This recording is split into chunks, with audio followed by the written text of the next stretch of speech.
This week we've got 6 new Milwaukee tools, 9 new Ego, RIDGID's secret new battery platform, job site table saws, and a railgun. This is your Power Tool Week in Review. Today's episode is brought to you by Flex, it's what's next, and Spyder, pro-powered tools. Welcome back, Power Tool fans. I'm Rob. And I'm Sarah, and we're starting this week off in Wisconsin, where Milwaukee launched a bunch of new outdoor power equipment and opened a new facility where they will be making tools here in the USA. They started the second event in their pipeline series by recapping recent launches in the OPE space, including their new M18 Fuel 21-inch mower, their baby hedge trimmer, a few quick lock attachments, and the new dual battery blower. But then they brought out several new tools, including 2 top-handle chainsaws, a couple of M12 sprayers, new M12 pruning shears, and most importantly, an honest-to-God M18 baby chainsaw! We covered each of these in detail right here on Belts and Boxes, which we'll link to below. They also announced the opening of a new 95,000 square foot state-of-the-art research, design, and manufacturing facility in West Bend, Wisconsin, where they'll be building a new line of Milwaukee cutting pliers and screwdrivers, all covered by a Milwaukee lifetime guarantee. Unfortunately, Rob and I were sick this week and didn't get to see the new facility, but we're working on getting a first-hand account from someone who was there. But Milwaukee wasn't the only one with OPE news this week, as Ego surprised us by announcing their entire line of outdoor power equipment for 2023. They showed off no less than 4 new push mowers, including a new flagship model with a self-propelled tech called Speed IQ, which, no joke, monitors your stride to automatically match the speed of the mower to the speed you walk. Really want to try that out. They also announced a new 16-inch string trimmer for their multi-head system, a new 670 CFM blower, a new 10-inch pole saw, 26-inch hedge trimmer, and an updated Egopowerplus Nexus Escape 400-watt inverter that can not only charge your electronic devices with an Ego battery, but also has a reversible USB CPD port along with a wall adapter and can charge the Ego battery itself. We cover each of these in a video we published a few days ago right here on Belts and Boxes, so go check that out. The PTR crew is back with another big head-to-head, this time taking on job site saws. The lineup includes a wide variety, including DIY examples from Skil and Ryobi, and pro saws from the likes of Skilsaw, Milwaukee, Bosch, DeWalt, RIDGID, and even a unique corded and cordless 36-volt hybrid saw from Metabo HPT. They cover accuracy, stability, portability, dust collection, and several power and cutting categories. Each saw is put through its paces, and all of the data is organized into easy-to-read charts that help you identify the winners in the categories that mean the most to you. Perhaps the best part? They choose an overall winner. And with a diverse group, we were surprised to find out just how old the winner is. To see if they picked your favorite, head over to Protoolreviews.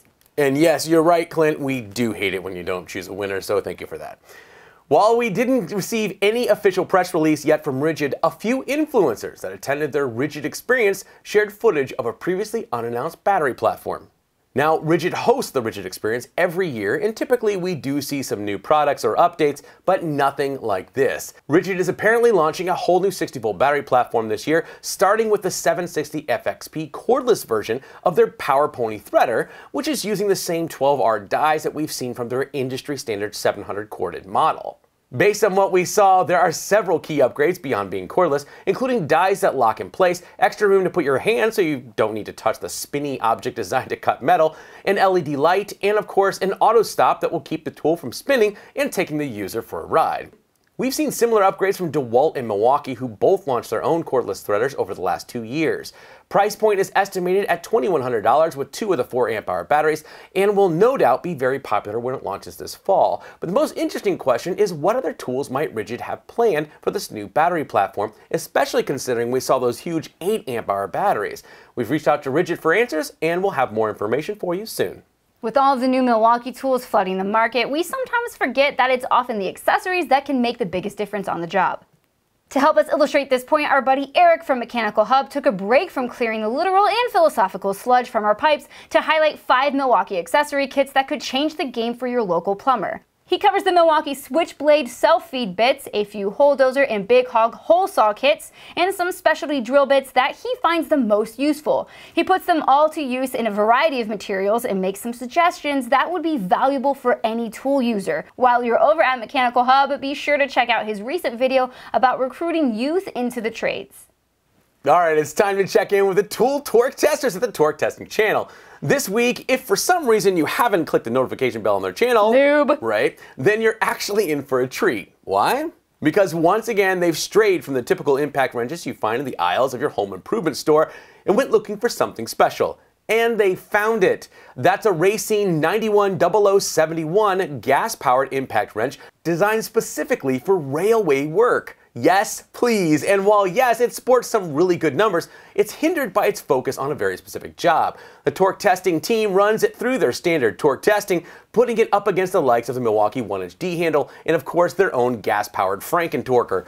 In the end, they're impressed with the build and gearbox, but the engine leaves room for improvement, so they're asking their viewers exactly what kind of motor they should swap out. Head over to TorqueTestChannel and share any ideas you might have.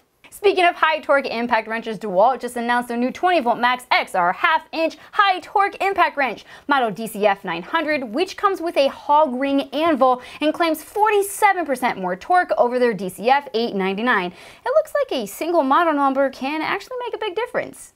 Specifically, they claim it will deliver 1,030 foot-pounds of max fastening torque and 1,400 foot-pounds of max breakaway torque.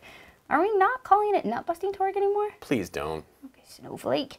They say it will be ideal for fastening large pipe flanges, grooved couplings, wheel lugs, concrete anchor bolt setting, and other commercial applications. They mentioned several other innovations, including the precision wrench mode, which is designed to help prevent over-tightening in forwards and runoff in reverse. It also comes equipped with an on-tool work light with multiple brightness levels and battery guard technology, a shock-absorbing battery-to-tool connection that helps reduce wear and tear on the battery while you work. We're already seeing it show up in stores for as low as $349, but it's still listed as out of stock for now. Sarah and I were both sick on Monday this week, so we missed our normal live show with our production crew. But we will be here next Monday, and we'll be discussing which tools will fill our empty shelf for this month's $2,000 giveaway. If you'd like to learn more about our channel membership program, click join after you click subscribe. Special thanks to Flex and Spyder for sponsoring this episode, guys. We could not do this without you. And of course, thanks to our hundreds of channel members who want me to remind you that if you can, do something kind for someone else this weekend, and we'll see you next week.